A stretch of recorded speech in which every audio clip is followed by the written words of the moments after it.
When you think about Scotch whiskey, it's incredible, really, the sheer spectrum of flavors.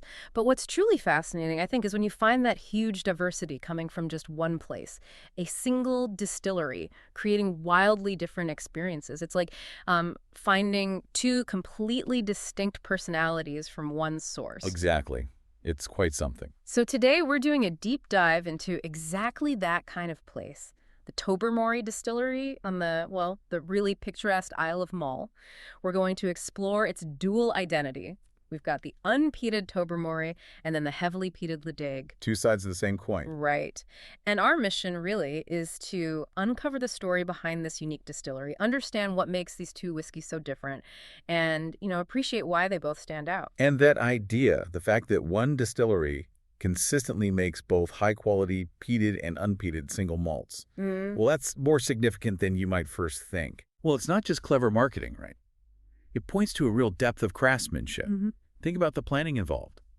Keeping things separate, managing different maturations. Yeah, like preventing the peat influencing the unpeated runs. Precisely. It's almost like running two different operations under one roof. Yeah. It says a lot about their dedication. That's a great point. And Tobermory's story, well, it's definitely not straightforward. It's as rich and complex as the whiskeys themselves. It was founded way, way back, 1798, John Sinclair. And interestingly, it was originally called Ledaig. So the peated whiskey's name today was actually the original name for the whole place. Exactly. And it's not just any old distillery. It carries real historical weight. It's one of Scotland's oldest operating distilleries. And crucially, it's the only active distillery on the Isle of Mull. That remote location adds another layer. Wow, the only one. That's significant. Definitely, and it's past. It's been pretty turbulent. Periods of closure, reopening. It shut down in 1837, opened again in 1878. Quite a roller coaster. Then closed again in 1930. It really shows the challenges, operating somewhere so remote through different economic times. And resilient, too, because the story gets even weirder, doesn't it? Oh, you mean the other uses? Yeah. The buildings weren't always just making whiskey. At one point, it served as a power station. Right. And then, this is the bit I love, in 1982, they rented the buildings out to a dairy company for cheese storage. Cheese. In a distillery. It's certainly a unique part of its history, a great bit of trivia. It really is. But it makes you wonder, how does a place survive all that? The changes, the different uses, and still keep its identity? Well, perhaps the name offers a hint. Ledaig. Ah, yes. You mentioned it was the original name. What does it mean? It's Gaelic for safe harbor. Safe harbor, that fits perfectly, doesn't it? For an island distillery, that maritime connection. Absolutely. It speaks to that sense of place, that shelter, and that history feels like it's still there. Today, it's owned by Burns Stewart Distillers, part of the Distill Group. They did some major renovations recently, 2017 to 2019. Right, they paused production for that, I remember. Yeah, bringing things up to modern standards, but importantly, respecting that heritage. And even with all that history and the updates, it's still, relatively speaking, quite a small operation, isn't it? About 1 million liters capacity, but often running at less. That's right. Maybe 3/4 capacity, typically. So what does that tell us, compared to some of the huge distilleries out there? I think it points to a conscious choice, prioritizing craft over just sheer volume. A more hands-on approach. Exactly. It allows for that meticulous quality control, maybe more flexibility to experiment, which, as we'll see, is pretty vital when you're making two very different styles of whiskey. Quality over quantity seems to be the philosophy. Okay, that makes sense. And that quality really comes through in their, let's call it, elegant side, the unpeated one, simply called Tobermory. Yes, the gentle side of Mull, perhaps. Nice way to put it. And it is gentle, isn't it? Fruity, soft, maybe a little bit salty. Definitely. And the key here is the absence of peat smoke. That allows all those other delicate notes to shine. Like, what sort of notes are we talking about? Think citrus, apple, vanilla. Yeah. And that unmistakable sea breeze quality. It often has a slightly oily texture, too, which is lovely. It really reflects Mull's climate and that mineral-rich water they use. Yeah, Tobermory 12-year-old is a great example, isn't it? Their flagship. Absolutely. A perfect introduction. I always get those dried fruits, green apples. And sometimes, this is interesting, a note they call siltilage. Ah, yes, the pickle brine note. Exactly. Pickle brine, alongside seawater, pepper, vanilla.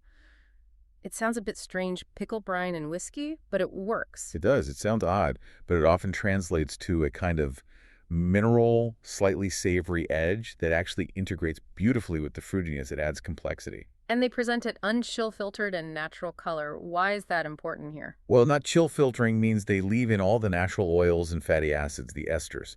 These contribute to that richer mouthfeel, that oily texture you mentioned. And it means you're getting the whiskey in a more authentic state, nothing taken away just for appearance. It keeps the full character. Got it. So that's Tobermory, the elegant, unpeated side. But Mull has a wilder side too, right? Oh, definitely. And that's where Ledaig comes roaring in, the other face of the distillery. Precisely. This is their heavily peated single malt. And it's a deliberate choice to use that original distillery name, Ledaig, for these robust, smoky expressions. It's a complete contrast. While Tobermory's, whispering, Ledaig is shouting. Huh. That's a good way to put it. It's definitely more assertive, robust, earthy. Yeah, intense peat smoke hits you straight away. Sea salt, black pepper. I even get things like leather, dark fruit sometimes, but always that Mull maritime thing underneath. And the peat itself, interestingly, often comes from Port Ellen maltings on Islay. Ah, so they bring in peated malt from Islay. Often, yes. But even so, the spirit is still shaped by Mull during fermentation, distillation, and especially maturation. That terroir, that sense of place, still makes its mark, even with imported peat. It's not just an Islay copycat. Right, it has its own island character. The Ledaig 10-year-old is probably the benchmark here. It's a fantastic example, yes. Really shows what Ledaig is about. Let's break that down a bit. On the nose, intense peat smoke, definitely. But there's more, isn't there? Sweet malt, sea air. Leather, maybe some light medicinal notes, citrus, black pepper, even a touch of licorice sometimes. It's complex smoke. And tasting it, it's big, full-bodied. Robust smoke, yeah. But also things like burnt oak, salted caramel, spices, sweet fruits under the smoke like apple or pear. And again, that oily texture. It really coats the mouth. And the finish is long. Very long. Warming, Yeah. dry peat smoke, spice, maybe dark chocolate, sea salt right at the end. It feels like a great alternative for people who love, say, Islay whiskies, but want something a bit different, a unique island take. I'd absolutely agree. What's impressive about the Ledaig 10 is that it's not just a smoke bomb. There's real complexity there. They've balanced the peat? Masterfully balanced, I'd say, with sweetness and spice. It shows real skill. And just like the Tobermory 12, the Ledaig 10 is also unchill filtered and natural color. So you're getting that full, authentic experience again. Exactly. Okay, so we've got these two core identities, Yeah. peated and unpeated. But the story doesn't end there, does it? It's not just about the peat level. Cask maturation plays a huge role, too. Oh, absolutely critical. The spirit off the still, whether it's Tobermory or Ledaig, that's just the starting point. The canvas, if you like. And the cask is the paintbrush. Something like that. The choice of wood, what it held before, how long it matures, that's where so much of the final character, the depth, the complexity, the unique layers come from. And Tobermory seems quite adventurous with casks, don't they? They do. They seem committed to quality control, but also willing to experiment. And that keeps things interesting, even for people who've tried a lot of whiskey. They manage to surprise you. And a brilliant example of that, I think, is the Ledaig finished in Rioja wine casks. Ah, yes. The Ledaig Rioja cask finish. That's a really interesting one. Talk about a bold pairing. You've got that powerful Ledaig peat smoke meeting Spanish red wine casks. What happens there? How do those two elements interact? It's quite remarkable, actually. The Rioja cask doesn't just sit on top. It weaves itself into the peat. So it's not just smoke plus wine? Not at all. On the nose, you still get that clear Ledaig smoke, but it's balanced, maybe even softened, by these lovely, sweet, complex notes.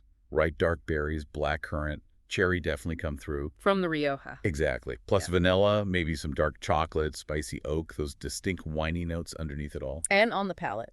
It's rich, full, quite silky, actually. You get these initial fruit notes like grilled cherries, plums, maybe dried cranberries, and then the deeper Ledaig character comes in. Caramel, black pepper, maybe a hint of tobacco. But the smoke is still there. Oh, yes. The smoke is always present, but it feels more like a structural element. It holds everything together rather than dominating. It never overwhelms the fruit and spice. It's a really clever balancing act. Wow. It sounds like it really evolves. It does. The finish is long, keeps changing. Lingering peat smoke, warm spices, a bit of minerality, and that lovely Venus sweetness from the Rioja casks. It's a sophisticated dram. It really shows how they can innovate, doesn't it? Taking that island character and giving it a modern, dynamic twist without losing its core identity. Perfectly put. It showcases how creative cask finishing can add whole new dimensions. So let's pull this together. We've explored this incredible dual identity, Tobermory Distillery, giving us the elegant, unpeated Tobermory whiskey. Fruity, complex, elegant. And the powerful peated Ledaig. Powerful, smoky, salty, both from the same still, same island. Those are quite something. And this ability, this unique knack for producing such high quality but contrasting spirits, it's definitely contributed to their, well, almost cult status among whiskey fans. Yeah. It's getting more and more recognition. Because it shows real versatility, real craft. Exactly. Profound versatility and craftsmanship. And for you listening, understanding this hopefully helps you appreciate the choices made in whiskey making. It means you can explore confidently, knowing what kind of journey to expect from each side of this fascinating distillery. What a fantastic journey through Mull's only distillery. Before we wrap up, though, a final thought for you, our listener, to mull over. Perhaps literally. And maybe that thought is about the artistry involved. Just consider it. How does one distillery, using the same water, rooted in the same island soil, manage to create spirits that offer such starkly different feelings, different sensory experiences? Both equally compelling in their own way. Absolutely. It truly speaks volumes about the skill, the vision of the distillers. Maybe next time you're browsing for a whiskey, you'll be tempted to try both sides of Mull. A worthy challenge. Well, thank you for joining us on this deep dive into the whiskeys of Tobermory and Ledaig. A pleasure. Until next time, keep exploring.